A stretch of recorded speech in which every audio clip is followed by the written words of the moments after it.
Assalamualaikum warahmatullahi wabarakatuh. Selamat datang di media pembelajaran interaktif, pelajaran pendidikan agama Islam dan budi pekerti. Materi pembahasan kita pada kali ini adalah materi kelas 7 untuk semester 2.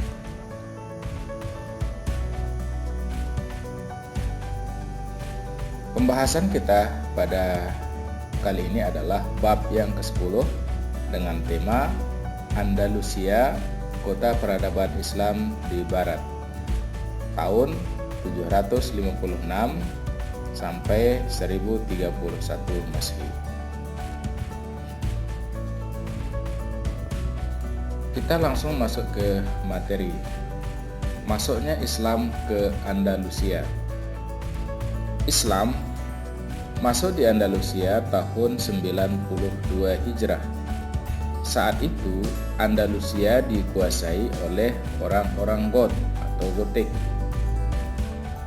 Musa bin Nusair sebagai gubernur Afrika Utara mengirim pasukan yang dipimpin oleh Panglima Tariq bin Ziyad pada tahun 710 Masehi untuk melakukan penaklukan ke wilayah ini. Mereka tidak mendapatkan perlawanan yang intensif dari penguasa setempat. Hal ini didukung oleh situasi lemahnya politik, pemerintahan dan rakyat tidak mendukungnya. Pasukan tersebut memperoleh keberhasilan pada tahun 712 Masehi. Pasukan yang dipimpin oleh Musa bin Nusair berhasil menuju Andalusia melalui jalan lain yang tidak dilalui oleh Tariq bin Ziyad dan pasukannya. Pantai barat semenanjung Spanyol, yakni Sevilla dan Merida, berhasil ditaklukkan. Kemudian mereka bertemu dengan pasukan Tariq di Toledo. Dua pasukan bergabung. Daerah taklukan meluas hingga ke utara seperti Barcelona, Tarragona, dan Saragossa.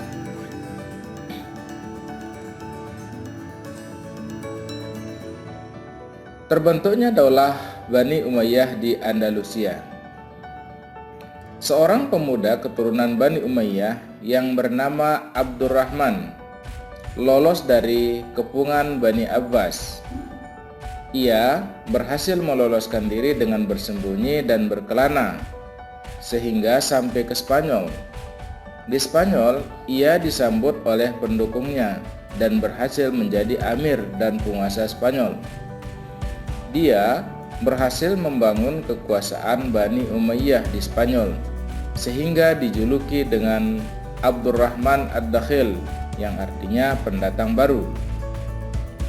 Untuk mempertahankan Spanyol dari ancaman musuh-musuhnya, Abdurrahman Ad-Dakhil membangun sebuah angkatan bersenjata yang kuat dan terlatih yang terdiri atas 40.000 prajurit bayaran dari bangsa Barbar. Pada tanggal 15 Mei 756 Masehi, Abdurrahman Ad-Dakhil memproklamirkan berdirinya Imarah Umayyah kedua di Andalusia, Spanyol.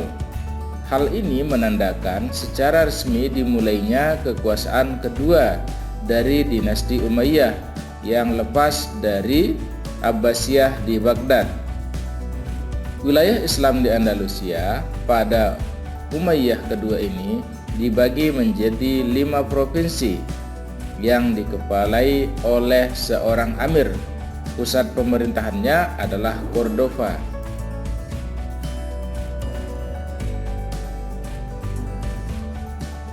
Periodisasi pemerintahan Islam di Andalusia. Di sini periodisasinya ada 6 periode. Periode pertama terjadi pada 711 sampai 755 Masehi. Pada periode ini, Andalusia masih di bawah kekuasaan Daulah Bani Umayyah yang berpusat di Damaskus.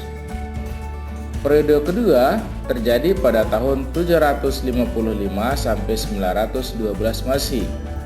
Pada periode ini, pemerintahan Islam dikendalikan oleh khalifah dari Bani Abbasiyah yang berpusat di Baghdad. Periode ketiga terjadi pada tahun 912 sampai 1013 Masehi. Periode ini dimulai saat Abdurrahman An-Nasir mengumumkan dirinya sebagai khalifah setelah kematian Khalifah Al-Muqtadir yang berkuasa di Baghdad. Periode keempat terjadi pada tahun 1013 sampai 1086 Masehi. Pada periode ini, Andalusia telah terbagi-bagi menjadi lebih dari 30 negara kecil yang diperintah oleh raja-raja golongan Muluk At-Tawaib. Periode kelima yaitu terjadi pada tahun 1086 sampai 1246 Masehi. Pada periode ini, Andalusia masih terpecah menjadi beberapa negara. Namun, mulai muncul kekuatan yang dominan yaitu dinasti Murabbitun dan dinasti Muwahhidun. Pada periode terakhir yaitu periode ke-6 terjadi pada tahun 1248 sampai 1492 Masehi. Pada periode ini peradaban Islam kembali maju meski wilayahnya kecil di bawah dinasti Ahmar yang beribu kota di Granada. Dinasti ini adalah kekuasaan terakhir Islam di Andalusia. Kejayaan Islam di Andalusia. Baghdad, Konstantinopel, dan Cordoba merupakan 3 kota yang menjadi pusat kebudayaan dunia saat itu. Terdapat 113.000 rumah, 70 perpustakaan, toko buku, dan ratusan masjid.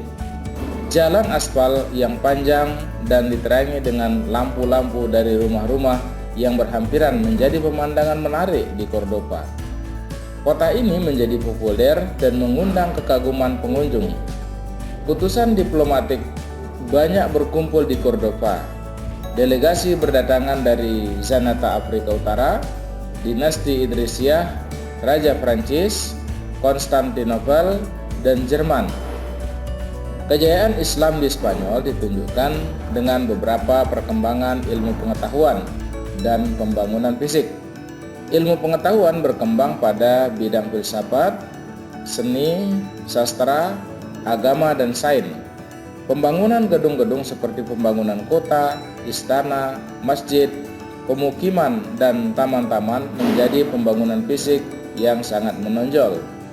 Pembangunan yang megah terdapat pada kota Az-Zahra, Masjid Cordoba, Istana Ja'fariyah di Saragossa, Masjid Sevilla, Tembok Toledo, Istana Al-Ma'mun, dan Istana Al-Hamra di Granada.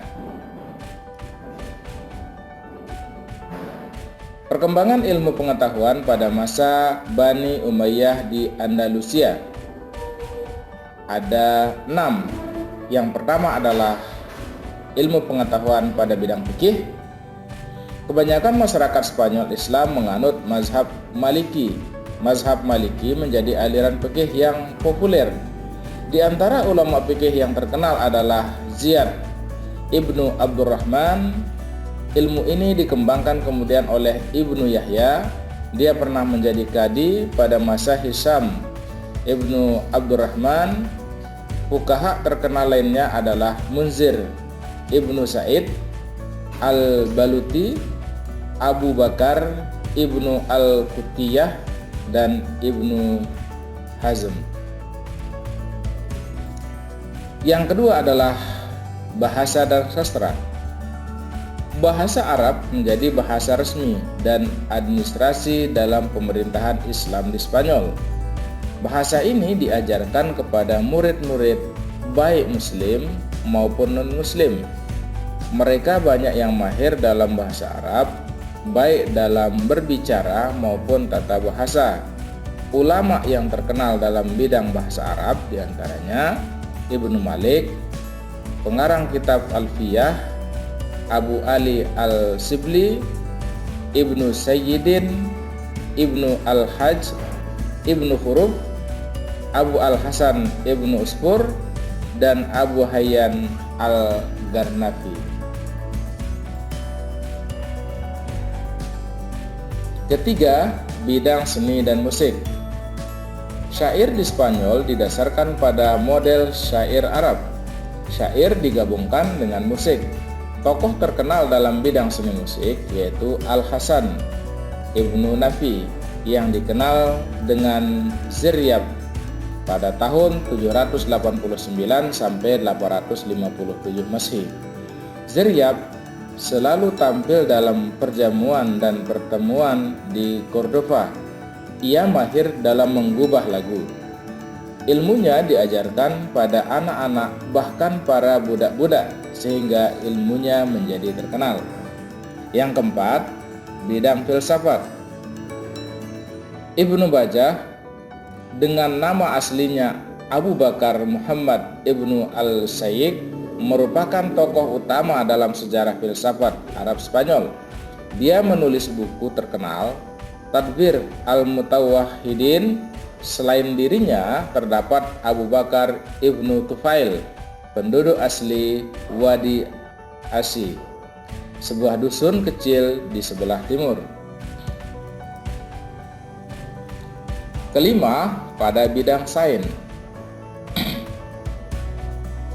Pada masa Spanyol Islam, ilmu-ilmu kedokteran, musik, matematika, astronomi, kimia, dan lain-lain juga berkembang dengan baik. Dalam ilmu kimia dan astronomi muncul tokoh terkenal yaitu Abbas Ibnu Farnas. Ia adalah orang pertama yang menemukan pembuatan kaca dari batu. Ibrahim Ibnu Yahya An-Naqqas merupakan ahli dalam astronomi. Ia dapat menentukan waktu terjadinya gerhana matahari dan menentukan beberapa lamanya. Selain itu, ia juga berhasil membuat teropong yang dapat menentukan jarak antara tata surya dan bintang-bintang.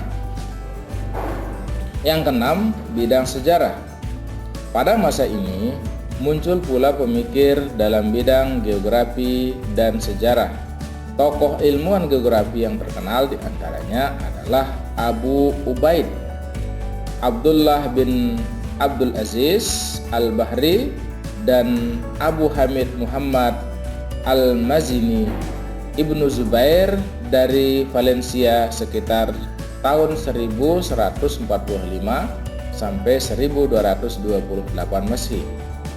Dia menulis tentang negeri-negeri Muslim di Mediterania dan Sisilia. Ibnu Batatan dari Tangier pada tahun 1304 dan sampai 1377 melakukan perjalanan mencapai Samudra Pasai dan Cina. Riwayat Granada disusun oleh Ibnu Al-Khatib pada tahun 1317 sampai 1374 Masehi. Nilai Islam dalam sejarah Bani Umayyah di Andalusia. Yang pertama, pengalaman positif dan negatif dalam sejarah dijadikan bahan untuk perbaikan dalam menjalani kehidupan dan membangun peradaban. Dua, teori-teori sejarah kebudayaan Islam dapat dimanfaatkan dan diterapkan untuk mengatasi permasalahan hidup di masa kini dan masa yang akan datang. Ketiga, kedewasaan dalam berpikir dapat ditumbuhkan. Hal ini mendorong cara pandang ke depan yang lebih luas, bertindak arif dan bijaksana. Keempat, mencintai dan bangga pada kebudayaan Islam masa lalu. Kelima, melibatkan diri dalam pemeliharaan hasil peradaban baik dengan mempelajarinya maupun mengambil manfaatnya. Keenam, semangat mencari dan mengembangkan ilmu pengetahuan dapat ditumbuhkan. Dan yang terakhir, memupuk semangat dan motivasi untuk meningkatkan prestasi. Demikianlah pemaparan tentang materi bab ke-10.